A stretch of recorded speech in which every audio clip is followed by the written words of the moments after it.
একটা আজকে যে আপনাদেরকে সঙ্গে বিস্তারিত আলোচনা করব যে আপনারা আপনাদের বাগানে কেন পান বড় করতে পারছেন না, ফল্ট কোথায় আপনাদের।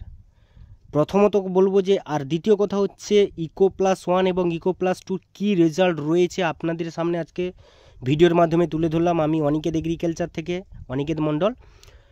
প্রত্যেকটা চাষিকে বলবো যে ভিডিও দেখার আগে আমাদের যদি ভিডিও ভালো লেগে থাকে তাহলে চ্যানেলটিকে অতি অবশ্যই সাবস্ক্রাইব করবেন এবং সঙ্গে থাকবেন। তো চলুন শুরু করা যাক। প্রথমত যে বাগানটা আপনাদেরকে আমরা দেখাচ্ছি এটা কিন্তু ফাংশানটা আগে খুব ভালো করে আপনারা দেখুন। চের ফাংশান যদি আপনার বাগানে ভালো থাকে তাহলে কিন্তু আপনার বাগানে পানের কোয়ালিটিটা কিন্তু এরকমই থাকবে। আর চের যদি না ভালো থাকে তাহলে কিন্তু গাছ খাওয়ার খেতে পারবে না। তাতে কি হবে, গাছ ডাউন হবে, মাটি অ্যাসিডিটি হবে, পয়সা খরচ হবে, কোনো লাভ হবে না।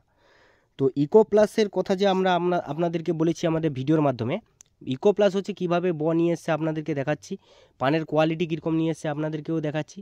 তো প্রত্যেকটা চাষিকে বলবো, এখন এই বর্ষার সময় যে খাবারগুলো আপনারা ব্যবহার করেছেন এই খাবারের রিয়েকশানের জন্য অত্যাধিক বৃষ্টি হওয়ার জন্য গাছ খাবার টানতে পারেনি, রস টানতে পারেনি, যার জন্য কিন্তু বেড়িতে জমাট বেঁধে রাসায়নিকজনিত বিক্রিয়া হয়ে গাছের চোট হয়ে গেছে এবং বেড় চোট হয়ে গেছে, যার জন্য আপনাদের বাগানে কিন্তু ফাংশান ডাউন হয়ে গেছে, গাছের গ্রোথ কমে গেছে, গাছের মনি বুজে যাচ্ছে, চোখ বুজে যাচ্ছে।